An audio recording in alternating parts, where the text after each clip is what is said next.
Intense battles are ongoing in the Kursk area of responsibility, with the Russians trying to achieve their goals despite suffering losses. Ukrainian forces continue to inflict significant losses on Russian troops in both manpower and equipment, actively undermining Russia's offensive potential in the rear.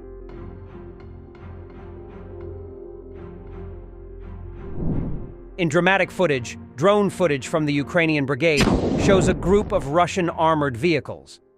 This group includes one tank and 3 BMPs trying to break through Ukrainian defenses in the vicinity of the battle. Then, Ukrainian drone-adjusted artillery delivers the first strike, and the shell lands meters away from the armored vehicles. However, this helps the artillery coordinate better for their second strike. This time, the shell lands right on top of the second Russian BMP armored vehicle and bombs. The rest of the vehicles continued to advance, then the Ukrainian drones came into action and once again bombs. A Ukrainian tank then enters the battle and opens fire, totally destroying the Russian armored vehicles already immobilized by the drone strikes. The surviving Russian infantry tried to retreat, trying to flee, but they were targeted by Ukrainian drones.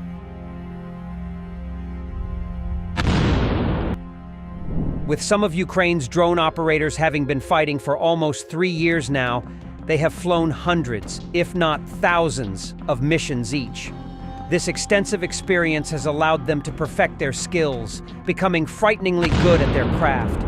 There is now very little possibility for Russian infantry to hide on the front line, even inside buildings or down in bunkers.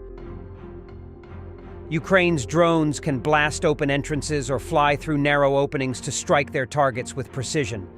This demonstrates that Russia desperately needs much better protection against Ukraine's drones.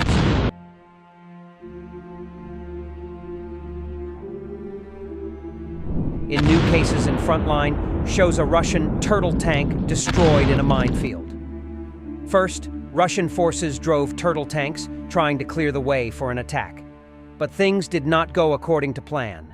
The first mine explodes under the mine plow, but the turtle continues to move forward. The second and third mines detonate, and each explosion causes more and more damage. Then the Ukrainian soldiers with FPV drones come into action. One of the drones circles over the Russian turtle tank. When the tank almost reaches the forest belt, the drone quickly flies to a Russian armored vehicle and crashes into it. A powerful explosion spread across the field, and the tank's smoke was seen billowing into the air. The crew miraculously manages to survive the series of explosions. However, Ukrainian drones continue to pursue them. A few minutes later, a second FPV drone catches up with the fleeing soldiers and destroys them completely.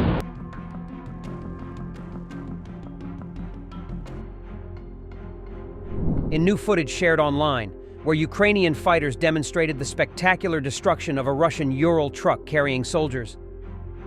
First, shows a Russian truck full of soldiers moving along a country road toward the front line. The convoy was transporting Russian troops. As soon as the truck approached the forest, a Ukrainian drone caught the attention of the soldiers. The driver abruptly stopped the vehicle, and the soldiers began jumping out in panic, scattering in all directions and hoping to hide among the trees.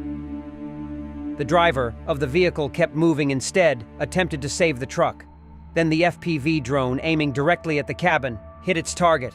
And bombs. The explosion was instantaneous.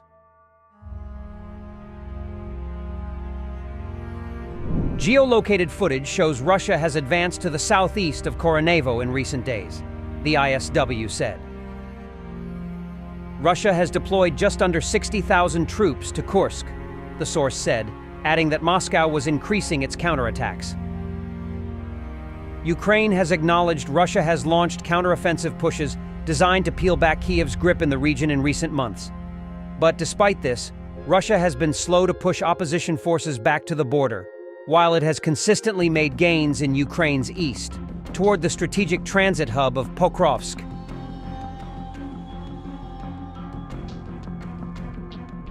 South Korean, US, and Ukrainian intelligence have indicated that upward of 10,000 North Korean soldiers have been sent to Kursk to support Moscow's war effort.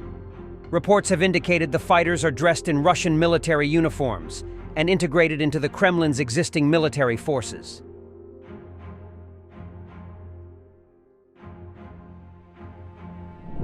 Meanwhile, as reported by Reuters, German Chancellor Olaf Scholz unveiled 650 million euros of new military aid as he came to Kyiv on Monday, vowing Berlin would remain Ukraine's biggest backer in Europe at a crucial moment in the war, with Donald Trump set to return to the White House. Scholz and President Volodymyr Zelensky met at an undisclosed location and reviewed military drones manufactured by Ukrainian and German firms. Scholz was expected to hold talks later with Zelensky, whose government is urging NATO to invite Ukraine to join the military alliance at a meeting in Brussels this week. While trumpeting Germany as Ukraine's second biggest weapons supplier after the United States, Scholz has repeatedly refused to send Taurus cruise missiles to Ukraine, fearing this could draw his country into a direct conflict with Russia. In November, the outgoing Biden administration granted Ukraine permission to use Western missiles to strike further into Russian territory. Moscow responded by attacking Ukraine with a new intermediate-range ballistic missile and has threatened strikes on government sites in Kyiv. Kyiv has long demanded Moscow withdraw all troops from its territory. It also wants Western security guarantees comparable to NATO membership to prevent Russia from attacking again.